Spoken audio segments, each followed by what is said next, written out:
Hello, good morning students. This video is for standard 7 subject Gujarati and all of you happy Teachers Day. Now in this video we will discuss our lesson number 6. Lesson number 6 is about our biggest river Narmada. Here the writer called the river मैया से नर्मदा मैया यानी कि नर्मदा को क्या बोला गया है? मैया यानी कि माता बोला गया है, मदर बोला गया है। क्यों? क्योंकि उसका इम्पोर्टेंस इतना ज़्यादा है उसकी वजह से। तो बेसिकली ये क्या है? एक प्रवास वर्णन।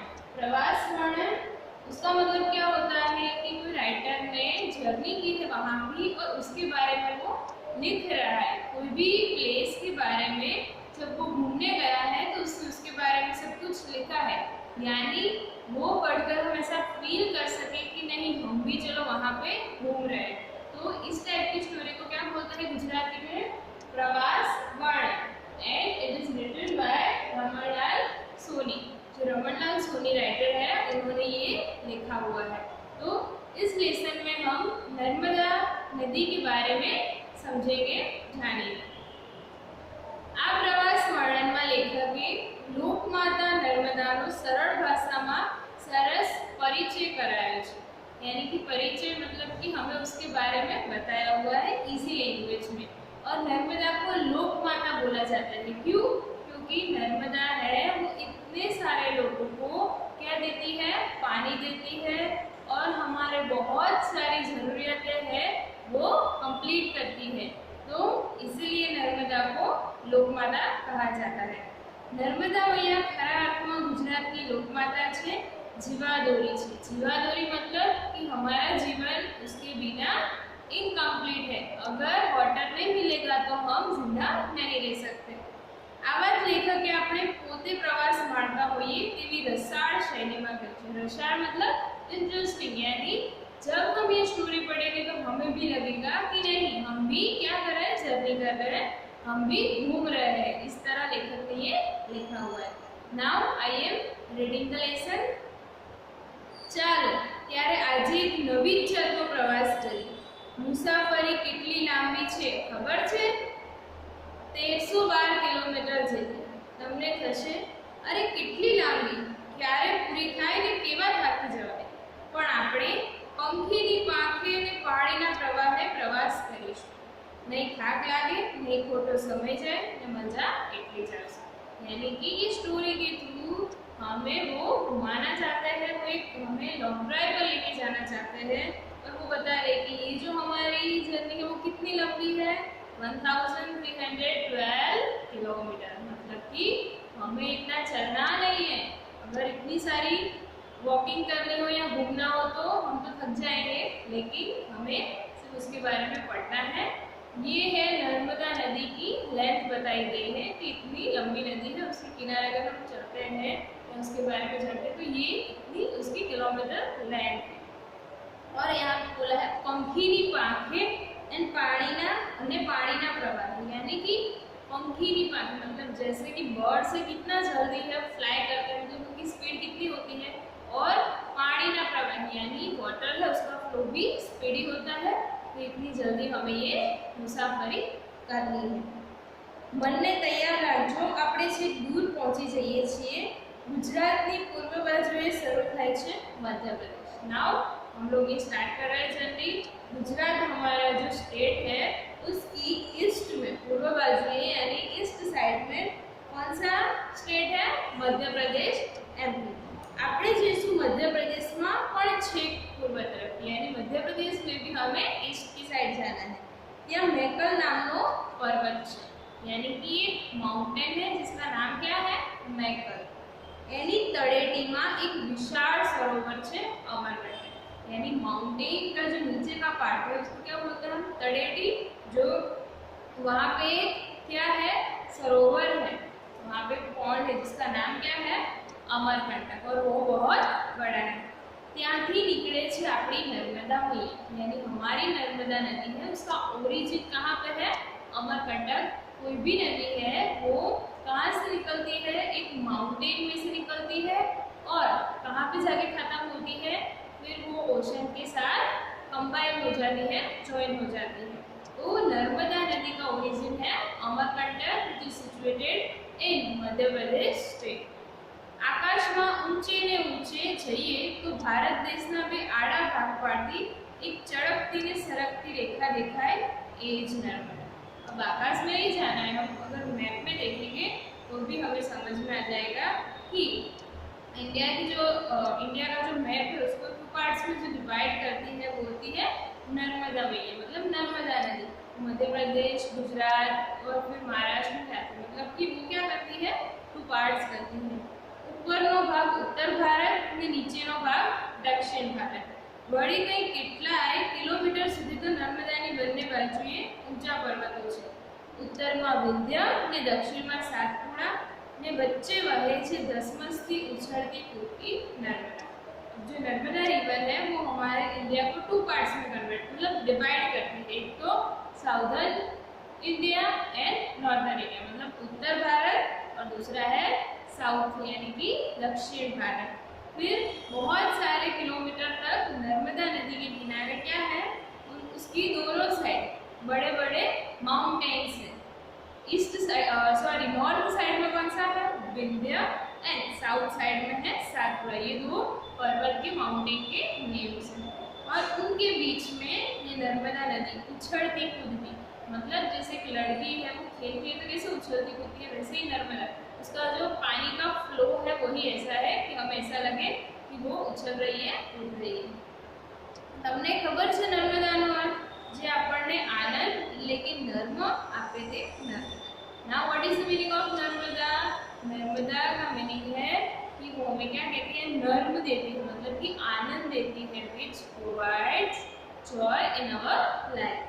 એના કિનારા પરની કુદરતી શોભા આપણને આનંદિત કરી મૂકે છે। उसका जो रिवर बैंक है वहाँ पे जो नेचुरली साइड से बहुत सारा जो ब्यूटीज है वो हमें क्या कर सकती है, बहुत आनंदित कर देती है। ठेर ठेर सुंदर वृक्षों ने साथे साथे चाले आवता ऊंचा नीचा पहाड़ों, क्या लीलोतरी वाला सुंदर खुला मैदान, यानी दूर दूर तक बहुत सारी जगह पे बहुत ही अच्छे अच्छे ट्रीज हैं और साथे साथे चाले आता, मतलब जैसे हम चलते जाए बहुत सारे पर्वत आते हैं, वो चलते नहीं है, लेकिन यहाँ पे ऐसा बोलते जैसे हम चलते तो बहुत सारे हैं, तो हमें क्या लगता है कि नहीं हमारे साथ वो भी चले, मतलब इतने सारे छोटे बड़े माउंटेन्स हिल्स है। क्या लीलोतरी वाला यानी ग्रीनरी से भरे हुए बड़े बड़े ग्राउंड है। नर्मदा क्या एकदम शांत, क्या दौड़ती कूदती એટલે એને રેવા પણ કહે છે। રેવા એટલે કૂદનાર। नर्मदा कहीं कुछ जगह पे वो शांत शांत बहती है, मतलब बिना आवाज के धीरे धीरे से, कहीं जगह पे वो कूदती है, इसलिए उसको क्या नर्मदा को रेवा बोला जाता है। रेवा उसका दूसरा नाम है। रेवा मीन्स कूदनारी, वो जंपिंग करती है। क्या के धोध बनी जाए छे ने क्या पહોળા પટ્ટી ધીર ગંભીર વહે છે, આવી સરસ નદી। ધોધ यानी कि कहीं पे जहाँ पे ऊंची जगह हो वहाँ पे क्या हो जाती है, वो धोध जैसी बन जाती है और कहीं पे वो एकदम धीर गंभीर शांति से बहती है। આપણા ઋષિ મુનિઓ તો એના સુંદર કિનારે યાત્રા કરી એના વખાણ કરતા થાકતા જ નથી। તમે તમારા દાદા દાદીને સ્ત્રોત ગાતા પણ સાંભળ્યા હશે, त्वदीय पाद पंकजम नमामि देवी नर्मदा। जो हमारे ऋषि मुनियों है वो तो क्या करते हैं, यहाँ पे बहुत अच्छी जगह, उनको क्या होता है, भीड़ भाड़, संसार की भीड़ भाड़ से वो कहीं शांत जगह पर रहना चाहते हैं, तो वो लोग जब वहाँ पे रहते हैं नर्मदा नदी के किनारे तो बहुत ही ज़्यादा उसकी तारीफ करते, थकते नहीं है। और दूसरा यहाँ पे स्त्रोत, स्त्रोत यानी कि कुछ श्लोक हम बोलते हैं भगवान की स्तुति करने के लिए, जो गाते हैं वो श्लोक या तो प्रार्थना, उसे क्या बोलते हैं, स्त्रोत बोलते हैं। तो एक टाइप का है त्वदीय पाद पंकजम नमामि देवी नर्मदा, यानी नर्मदा देवी हम आपके चरणों में प्रणाम करते हैं। लो आम बात करता करता આપણે जबलपुर पासे भेड़ाघाट આવી પહોંચે, यानी कि जबलपुर एक मध्य प्रदेश का सिटी है और भेड़ाघाट वहाँ की जगह है। सुंदर जगह है। आरसपाड़ना घेरा पीड़ा खड़कों वच्चे शांत रहती है। अब हम ये बता रहे कि यहाँ पे भेड़ाघाट में क्या है, आरसपाड़ के जो पत्थर है जैसे व्हाइट कलर के होते हैं पत्थर, अच्छे वाले, उसी वो आर एस मार्ट के होते हैं। और क्या है, घेरा पीला खड़को, और दूसरे अलग अलग कलर्स में भी अवेलेबल है। मोस्टली हम वाइट कलर के देखते हैं, मंदिर में होते हैं वो आर एस मार्ट के पत्थर होते हैं। तो उसके जो खड़क है बड़े बड़े, उसके बीच में से नर्मदा नदी एकदम शांत रहती है। चांदनी राते नौका विहाરની એવી તો મજા આવે ને આ જુઓ પર્વતો કેટલા નજીક આવી ગયા છે, જાણે વાતે પડી ગયા। अब चांदनी रात जब होती है तब नौका विहार यानी कि नौका घोड़ी जो होती है बोट, उसमें क्या करना है, बोटिंग करना है। तो उसकी बहुत मजा, क्योंकि बिल्कुल शांत वातावरण हो जाता है, चांदनी रात होती है और एकदम से अच्छा सा एटमोसफियर क्रिएट हो जाता है, इसलिए बोटिंग करने में बहुत मज़ा आता है। और पर्वतों कितना नजीक आ गया है, बहुत सारे यहाँ पे तो माउंटेन्स है, जैसे लग रहा है कि हमसे वो बातें कर रहे हैं।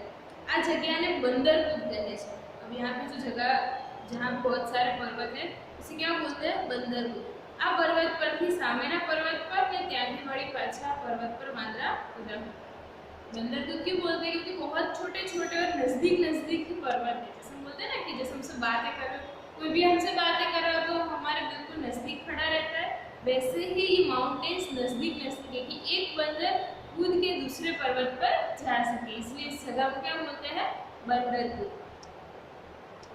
बच्चे नदी माता जोया करे वांदरा कूदे, यानी कि पर्वतों के बीच में नदी बहती है और नजदीक नजदीकी होती है, तो ये जो नर्मदा नदी है बंदरों को कूदते देखती है।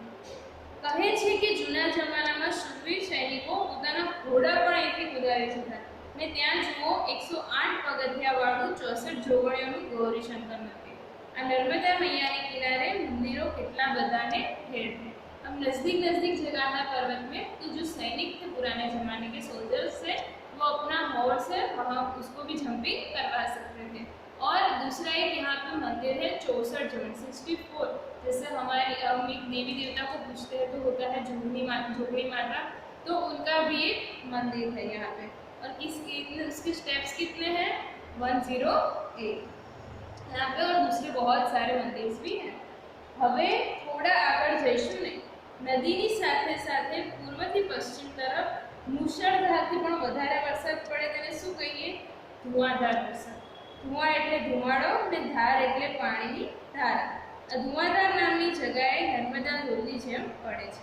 अब देखो यहाँ पे क्या बोला है, पूर्व થી पश्चिम, यानी कि ईस्ट से वेस्ट तक जब हम जाते हैं उस जगह पे, तो वहाँ पे एक जगह का नाम है, उसका नाम क्या है, धुआंधार। अब धुआंधार 2 वर्ड से बना है, धुआं यानी जो धुआं होता है वो, मतलब उसकी स्पीड कितनी होती है वैसे, और धार यानी कि फ्लो रहता है, पानी की धार है, जैसे पानी बहता है जोर से, तो वहाँ पे धुआंधार बरसात होता है। वहाँ पे नर्मदा भी ऐसे ही, जैसे धुआंधार बरसात बहुत ज़्यादा बारिश गिरती है, वैसे ही नर्मदा नदी का फ्लो भी वैसा ही होता है, इसीलिए उस जगह को धुआंधार कहते हैं। आखी ऊंचा पर्वत पर थी नीचे मोटी शिलाओं पर पड़े। नर्मदा नदी ऊपर से एकदम नीचे जो पत्थर है, शिला यानी पत्थर, वहाँ पे गिरती है। आथी भीड़ भरेला सफेद पानी उछड़े ने एनी आसपास इतना बड़ा झीणा झीणा बिंदु उड़े कि जाने धुमाड़ो चूलो। क्यों उसको धुआं बोला गया है, क्योंकि ऊपर से एकदम धारा बहती है और पानी गिरता है, उसकी वजह से पानी से ऊपर उठता है। तो फिर जैसे हमें शोक में होता है साबुन से नहाते रहते उससे फिन होते हैं वैसे, और दूसरा उससे थोड़ी छोटी बूंदें कितनी आजू बाजू गिरती है, और ऐसा धुआं जैसा आपने कभी पिक्चर में भी देखा होगा, कोई वीडियो में, कि बहुत सारा जब पानी गिरता है तो ऐसे धुआं जैसा निकलता है, ऐसा लगता है, वो क्या होते हैं, छोटे छोटे ड्रॉप्स होते हैं। तो इसलिए हम क्या बोलते हैं उसको, नर्मदा को जो वहाँ पे बहती है उस जगह को धुआंधार बोलते हैं।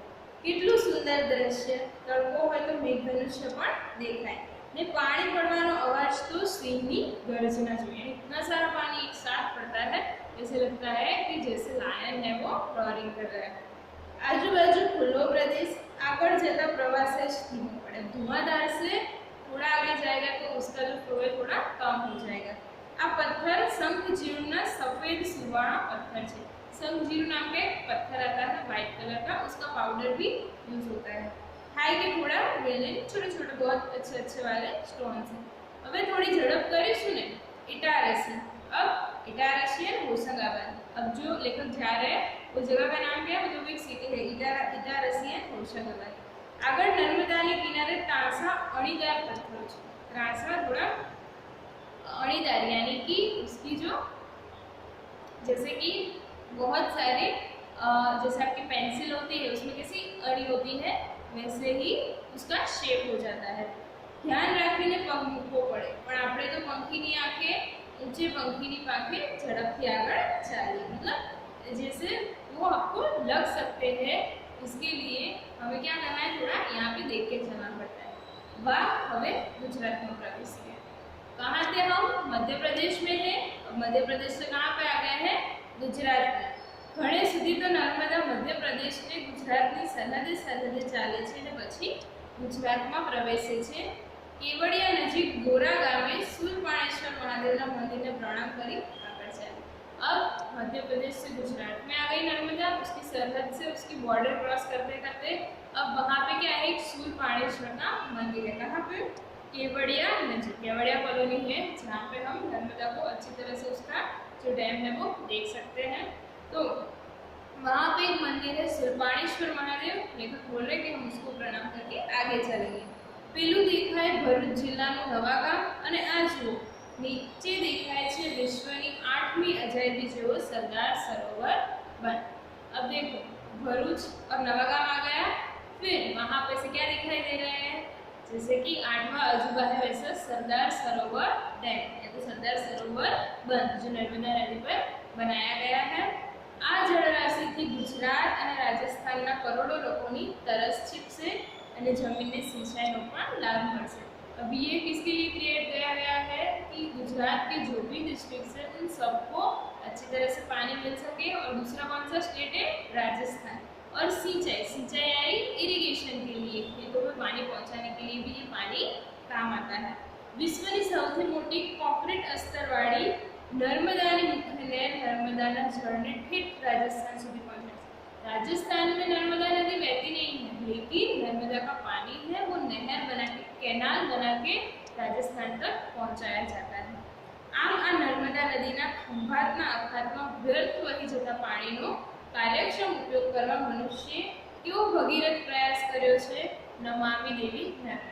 अब देखो ये डैम क्यों बनाया जाता है आपको पता है, क्योंकि अगर बहुत सारी बारिश होगी, बहुत सारा पानी आएगा तो पानी सारा बह जाएगा और वो कहाँ पे चला जाएगा, विलेजेस में। तो वो विलेजेस को डिस्ट्रॉय कर देगा। लेकिन मैम ऐसी एक सिचुएशन क्रिएट की जाती है कि जैसे माउंटेन्स हो तो वहाँ पे डोर्स, जैसा हम बोलते हैं ना, जैसे आपने न्यूज़ में भी सुना होगा कि गुजरात में ऐसी न्यूज़ आती है कि नर्मदा नदी का दरवाजा खोली ना के उसके डोर्स ओपन कर दिए हैं बहुत ज़्यादा। मतलब ऐसा कुछ एक अरेंजमेंट किया जाता है कि आपका पानी है वो वहाँ से आगे ना बढ़ सके और वहीं पे ही रुक जाए। तो इस तरह आप बहुत ज़्यादा पानी को स्टोर कर सकते हो और उसे यूज़ कर सकते हो। अगर स्टोर नहीं करते हो क्या हो जाएगा, बह जाएगा और विलेजेस को डिस्ट्रॉय कर देगा। लेकिन यहाँ पे डैम बनाया जाता है और ये जो सारा पानी है उसको स्टोर किया जाता है। यहाँ पे बोला है भगीरथ प्रयास करे छे। भगीरथ यानी कि बहुत मतलब एक कठिन चीज़ है पानी के ऊपर डैम बनाना, फिर भी उन्होंने ये कर दिखाया है और बहुत इसकी इम्पोर्टेंस ज़्यादा है, उसकी यूजफुलनेस भी बहुत ज़्यादा है। अब भगीरथ क्यों कहा जाता है कि भगीरथ नाम की एक राजा थे जिन्होंने, ऐसा माना जाता है कि हमारी जो गंगा नदी है वो स्वर्ग में बहती थी तो उसको उन्होंने स्वर्ग से नीचे उतारी। ये बहुत ज़्यादा कठिन काम है फिर भी उन्होंने ये भगीरथ ने किया है। इसलिए कोई भी ऐसी वर्क जो बहुत इम्पॉसिबल दिखाई दे रहा हो तो उसे हम क्या बोलते हैं, भगीरथ कार्य किया है। जुओ तो नर्मदा एनी बेट बनावी दीधो छे, बे बाजू नर्मदा वच्चे कबीरवड। अब कबीरवड ये भी बहुत पुराना ट्री है और उसका वड मतलब उसका जो स्टीम होती है वो बहुत लंबी लंबी और बहुत बड़ी बड़ी होती है। अहीं नर्मदा मैया शांत है, यहाँ पे नर्मदा मैया बिल्कुल शांत है। वर्षोथी वडवाईओ फैलावी फैलावीने वड अहीं वडदादा बनी गया है। जाने वडनुं नानुं सरखुं बांधेलुं यानी कि बहुत लंबा उसकी जो वडवाई उसकी जो स्टीम्स होती है उसे हम क्या बोलते हैं, वडवाई, जिससे हम झूला भी खा सकते हैं। तो वो इतना फैल गया है कि जैसे छोटा सा एक गार्डन या तो वन बन गया, पूरा फॉरेस्ट बन गया ऐसा लगता है। કવિ નર્મદે તો વળી ગાયેલું ભૂરો ભાસ્યો ઝાંકો દૂરથી धुम्मस से पहाड़ सर। अब देखो भूरो भास्यो यानी कि दूर से हम पहाड़ को देखते हैं तो वो भूरा यानी थोड़ा ब्लू कलर जैसा दिखाई दे रहा है। धुम्मस से पहाड़ सर, धुम्मस यानी इससे एकदम फॉगी एटमोस्फियर हो जाता है। धुम्मस में भूरो ने ઝાંખો पहाड़ જેવો દેખાય છે। થાક થાય છે કે અહીં રમવા રોકાઈ જઈએ, પણ વરદાદા આગળ શાંત અને આજ્ઞાથી નર્મદા મૈયા આપણને લાડથી ઝાડ કહે છે, બહુ સમય થઈ ગયો છે, સ્નાન કરીને આગળ વધો, પણ જોજો હો, જળ એ જીવન છે, આપણે જળને સાચવીશું તો જળ આપણને સાચવશે, ખરું ને? यानी कि यहाँ पे ऐसा लगता है हमें कि बहुत अच्छी जगह है, हम यहाँ पे खेलने के लिए रुक जाए, लेकिन नर्मदा मैया हमें क्या बताती है, मतलब वो बोलती नहीं है, ये एक राइटर का थोड़ा सा उसमें क्रिएशन कि थोड़ा बहुत समय हो गया है, अभी आपको क्या करना चाहिए, स्नान करना चाहिए, नर्मदा नदी उसमें नहा लेना चाहिए और फिर आगे बढ़ना चाहिए। और दूसरा कि जड़ एक जीवन है, यानी पानी है तो ही हम जिंदा रह सकते हैं, तो हमें क्या करना चाहिए, we have to save water. तो આપણે ચાલીએ બેટને સામે છેડે ऊपर शुक्ल तीर्थ है। अब यहाँ पे एक तीर्थ है यानी मंदिर है, उसका नाम है शुक्ल तीर्थ। कुदरतનું એક બીજું સુંદર तीर्थ। અહીંથી આગળ ભરૂચ નજીક હવે નર્મદા સાગર में મળશે। अब यहाँ से नर्मदा कहाँ पे मिलेगी, एक ओशन में मिल जाएगी, भरूच नजीक। भरूच भी गुजरात की सिटी का नाम है।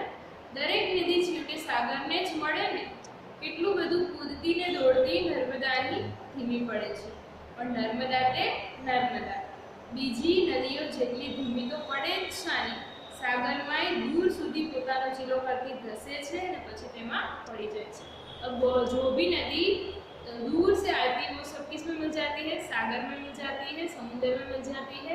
तो जब वो समुद्र में मिलती है तो उसकी स्पीड थोड़ी सी स्लो हो जाती है, लेकिन दूसरी नदियों की तरह इतनी स्लो भी नहीं होती। नर्मदा नदी है उसकी स्पीड तो सब नदियों से थोड़ी ज़्यादा ही रहती है। और वहाँ पे नदी सागर में भी, ओशन में भी दूर तक वो चिलो करती धसे છે, પોતાનો चिलो यानी वो जैसे कूदती है, जैसे गाती उछलती कूदती जाती है, वैसे ही वो सागर में भी एंटर होती है। આવી નર્મદા આપણી લોકમાતા છે, ગુજરાતની મોટી અને સુંદર નદી છે, આપણી આશા છે, જીવાદોરી છે। नर्मदा मैया क्या है, गुजरात की सबसे बड़ी रिवर है और वो बहुत ही सुंदर, उसके आजू बाजू का जो एटमोस्फियर है, नेचर है, वो क्या है, बहुत ही ब्यूटीफुल है।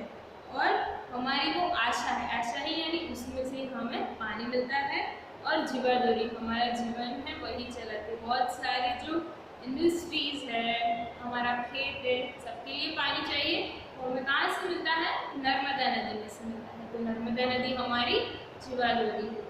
તમને થાય છે ને કે મોટા થઈશું ત્યારે સગી આંખે ને થનથનતા પગે જાતે જ નર્મદાનો પ્રવાસ કરીશું, ये आपको क्वेश्चन पूछा गया है। मतलब कि इतना सुंदर हमें जब पढ़ रहे हैं तो ही हमें इतना सुंदर लग रहा है, तो वो रियल में हम देखने जाएंगे तो वो कितना ब्यूटीफुल होगा। इसलिए जब आप बड़े हो तब अगर आपको टाइम मिले तो आप वहाँ पे घूमने जा सकते हो, बहुत ही एक अच्छा प्लेस है। और अभी आपको एक दूसरा भी वहाँ पेड़ हुआ है, तो पता है वो क्या है, स्टैच्यू ऑफ यूनिटी। मतलब कि सरदार पटेल की सबसे वर्ल्ड में सबसे बड़ी उनकी क्या बनाई गई है, प्रतिमा बनाई गई है, तो वहाँ से पूरी नर्मदा हमें दिखती है। तो ये था नर्मदा मैया के बारे में कि कौन कौन सी जगह से वो बहती है, उसकी स्पीड क्या है, उसके आसपास कैसा नेचर है, कैसे ट्रीज है, बहुत सारे माउंटेन्स है। तो ये आपका चैप्टर था। आई होप ये चैप्टर आपको अच्छा लगा होगा। Thank you.